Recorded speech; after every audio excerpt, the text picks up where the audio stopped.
In the same manner, close in to the base of Sinai, we saw the clear image of a double-walled corral leading up to a slaughter area and an altar of earth and uncut stone. Just behind the altar is a dry stream bed running from the mountain all the way into the valley below. Moses cast the remnants of the golden calf into the brook that came out of the mount, according to Deuteronomy 9:21. Here you can see the fence that the Saudis have erected to keep people out of this area. It is extensive and encloses a guard outpost visible here. They are quite serious about keeping the eyes of the world off this mountain.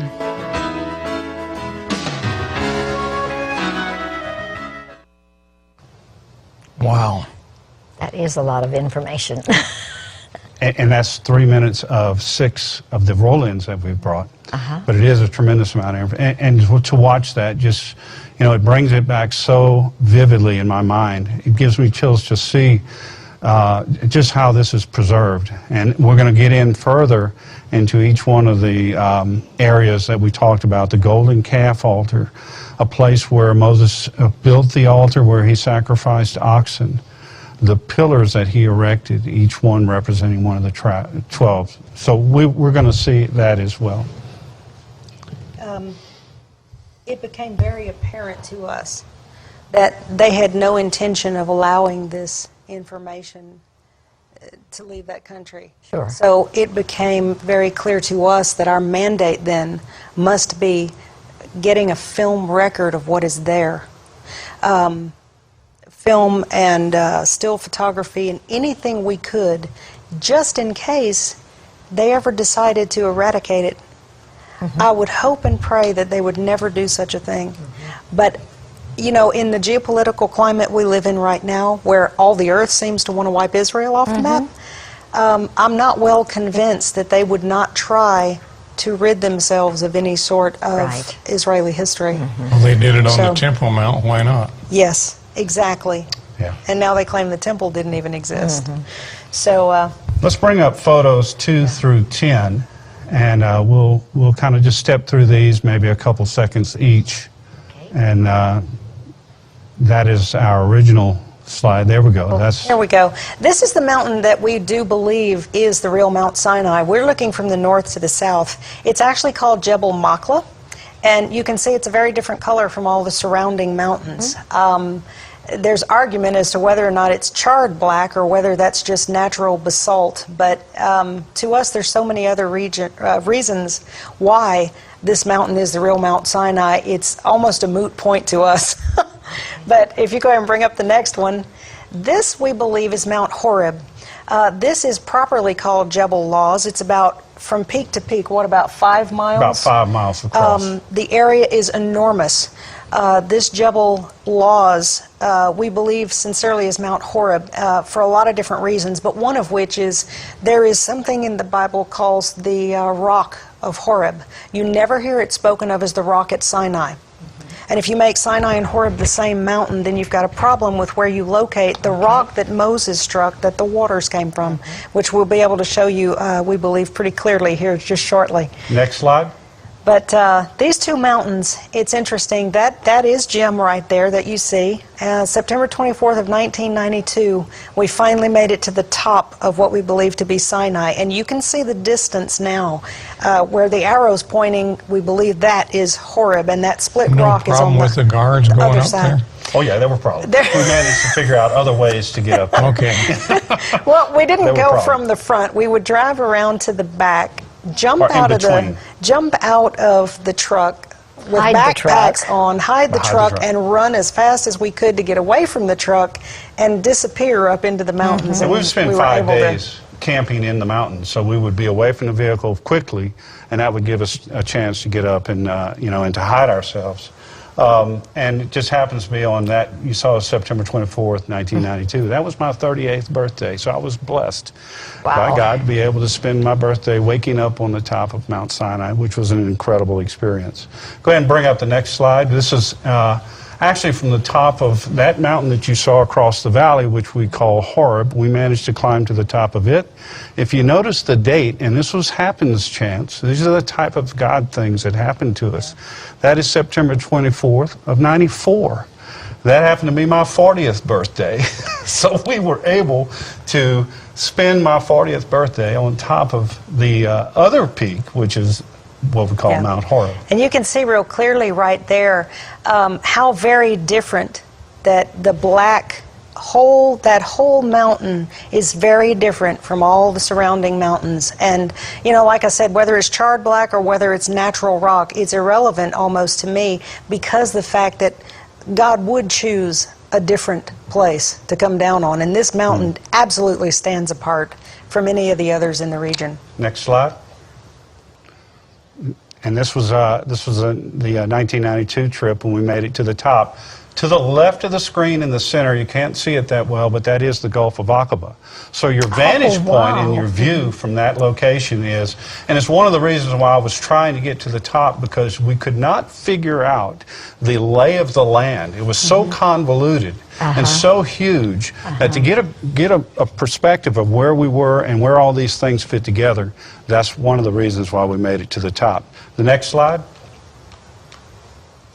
Now, this is something, particularly for any of your viewers who may have seen pictures of this mountain, or because I'm telling you, it's all over the web. It is. There's many websites and various films and stuff that's been made thus far about this. But there's a confusion. When you're standing in the valley below and you're looking up, we've got it circled in red. Everyone thinks that in that circle is the top of the mountain. And in reality, it's nowhere near the top of the mountain. Really? These areas are so large. Yeah, go ahead. If that same circle, we are now up on the top looking down.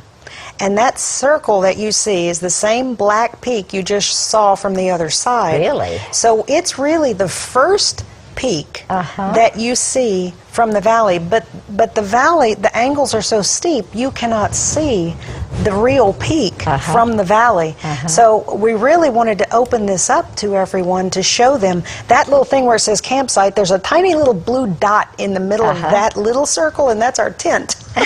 So we still kept climbing. That black peak you see, the first peak you see from the valley floor is on the left. That little blue tent is where that middle arrow is, and the real top of the mountain is right up there. Oh my God. So, a mile and a half from the valley. It's enormous. And again, Moses could have been up there for 40 days and been missing, because there's no way that you would see him, you know, at the top of the mountain.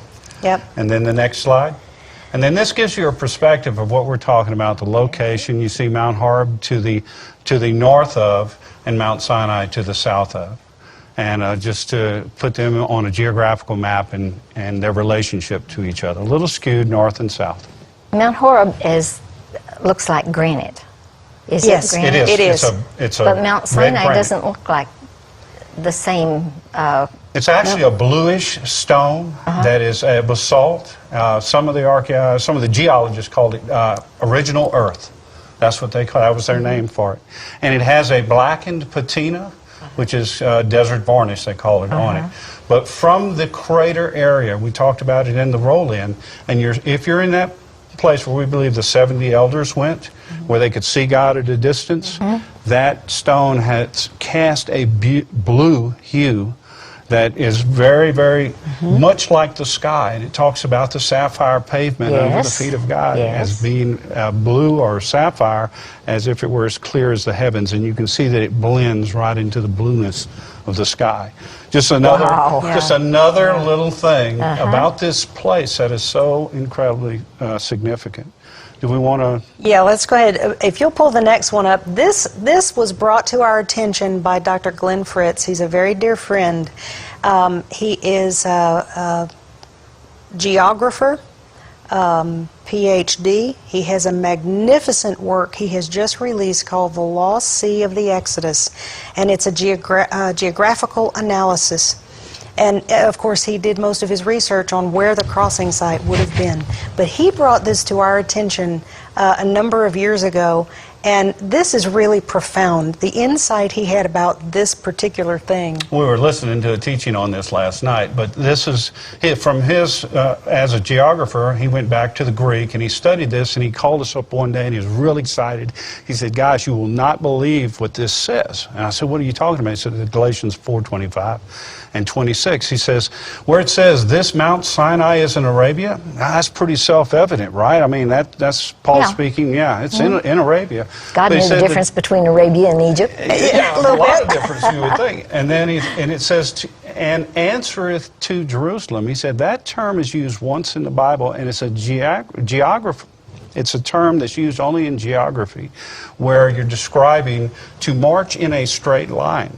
And he said the other term that's a once used in the Bible is above.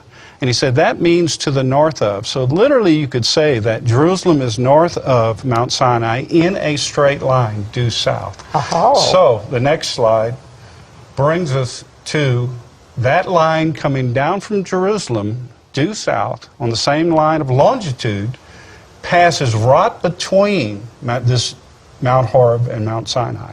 Isn't that amazing? Oh, that is amazing. Isn't that, I mean, we saw that and just danced about for quite a while. How because literal the Scripture is Exactly. in its Yeah, descriptions. exactly. Uh-huh. So again, you have to be at the right location to be able to determine these things. If you were looking for that connection at the traditional site, it doesn't work because Right. it's to the southwest of Jerusalem. So it doesn't make any sense.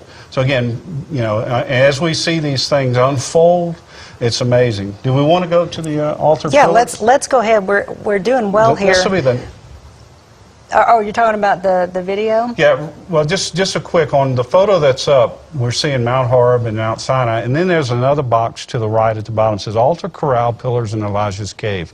Just to let you know that it's located on the east side of Mount Sinai and where it is in relationship to the rest of it. So go ahead and roll in Altar, Pillars.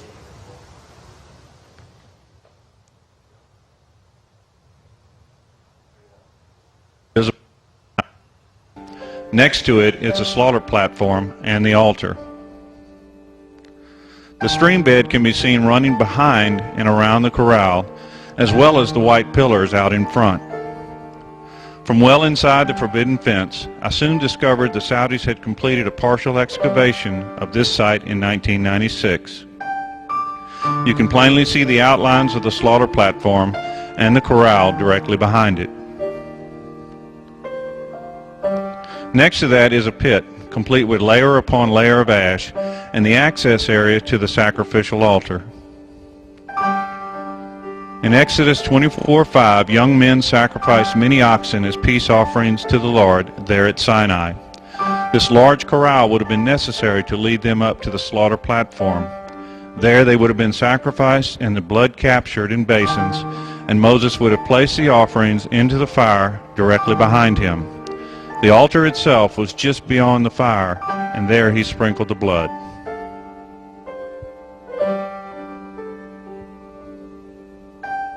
Just in front of the corral and the altars are the remains of white pillars and their foundation stones. We have found them to be made of a crude and discovered the source of this stone near the crossing site of the Red Sea. Moses built an altar and 12 pillars according to the 12 tribes of Israel, as recorded in Exodus 24:4. These pillars are each of differing sizes, possibly according to the number of each tribe of Israel that they represented. As you can see, they are very, very well preserved.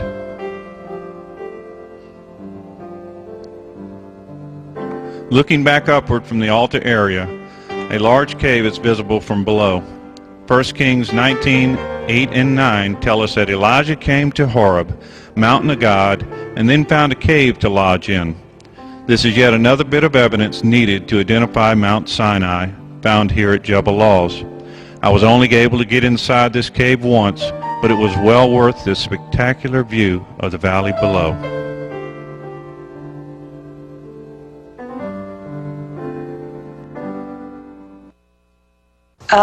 You can tell even just by looking out of that cave how vast that area is out in front of that mountain. You could have put 10 million people in that valley out there. There's well enough room to have been able to The encampment. put the people there that the scripture says came up out of Egypt when the mixed multitude and everything. There's plenty enough room there for it.